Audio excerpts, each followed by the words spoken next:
Hi everybody, this is Shane from NerdHouseGeeks.com. A developer I have recently chatted with on LinkedIn asked me a very interesting question, and I wanted to share the answer with you guys. This is my shortest video to date. And the question he asked is, what are some of the day-to-day challenge you face being a senior level developer? The guy who's asking this question is Sean. He's just starting out in this industry. Seems to be motivated, and so I think there are like 4 top things that make my day challenging. Number 1 is understanding the members of my team and the skills they excel at. I look at myself as a point guard. I played basketball when I was in high school, and I was a point guard in high school and some college, and I faced the same challenges a point guard faces and playing basketball. When to pass the ball and then when to take the shot. And so that's one of the challenges. When you know, okay, this task I'll take on this, and you guys focus on that, because this industry, to produce quality product, you need a team. And so depending on the levels of individuals on your team and what they seem to be best at, know when to say, hey, you are better at graphic designs than I am, and the site layout thing, you're gonna finish that faster than I did. And you're better here at dealing with database stuff. You do your things and I'll connect all the dots. It all depends on what's absolutely needed. Second to that is the challenge of producing results. You're working for, my experience has taught me that producing results is probably one of the most important things in your career. Executives want a competent person or a competent group of people who can produce and understand concepts that they come up with, especially in a non-technical way, you know. Because people who build companies out of thin air don't really like the word can't.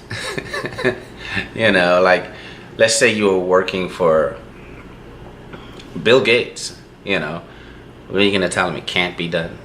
Like, you know, so eliminating can't from your vocabulary and having the knowledge to say, okay, I can see how that could be done, and then let me take a look at it.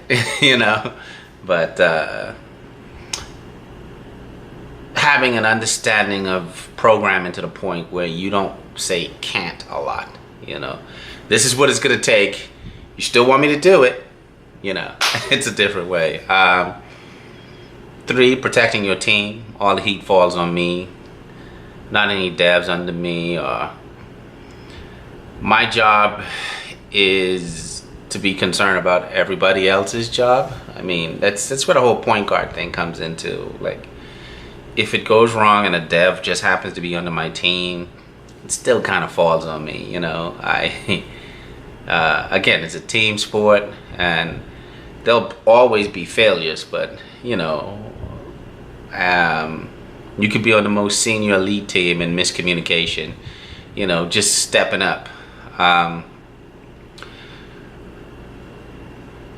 4 would be confidence.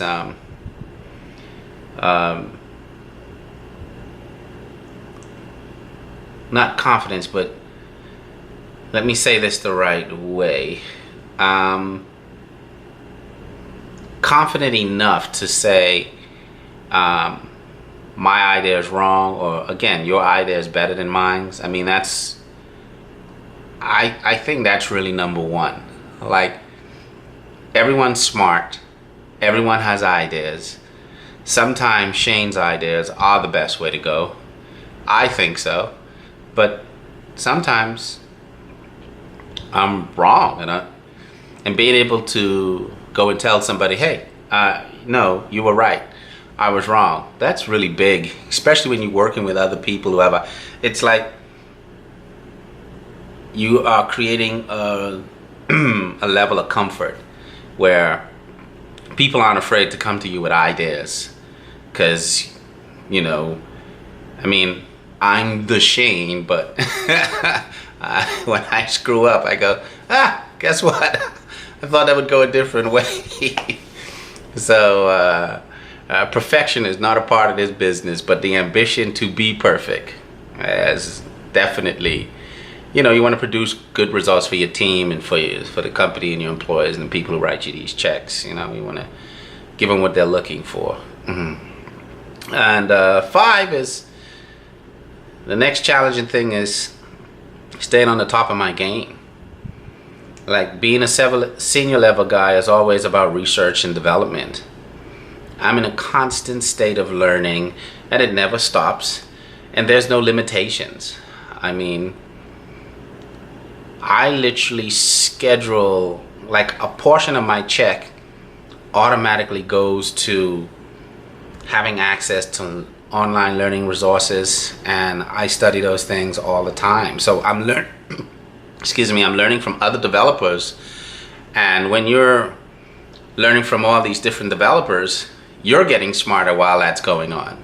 So you're learning that without the criticism, because all you're doing is playing back a video. You know, I mean, it's amazing how many of these common tools that sometimes when you're locked into what you need to do for the job, that's not where I restrict myself. Like, if I'm at a job and I know everything I need to do that job, I spend most of my time studying all the things, because you never know what comes up next. You don't know when a company decides to go in a different direction. You just stay ready. I was watching Sports Center or something like that, and they were talking about how LeBron James invests his money into training and like millions of dollars just to cover his diet and training and all that other stuff, you know?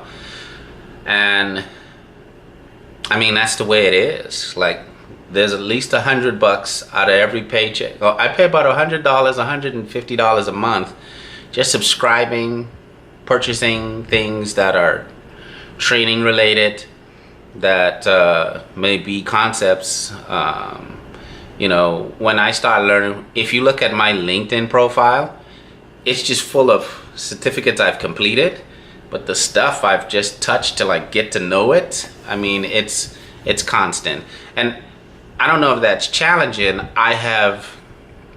That's a challenge I put on my table years ago, and the result of just being a resource of knowledge where, you know, I appreciate that I did that, and I kept it short. I like to talk. Thank you very much. If you like this video, if you have any questions, send them to me. I will pretend like I'm smart enough to answer them all. If not, I'll do what I always do. Ask someone smarter than me and say, hey, bruh, how does this work? So thank you, Sean, for your question. It really got me thinking. I was like, hey, I should share this.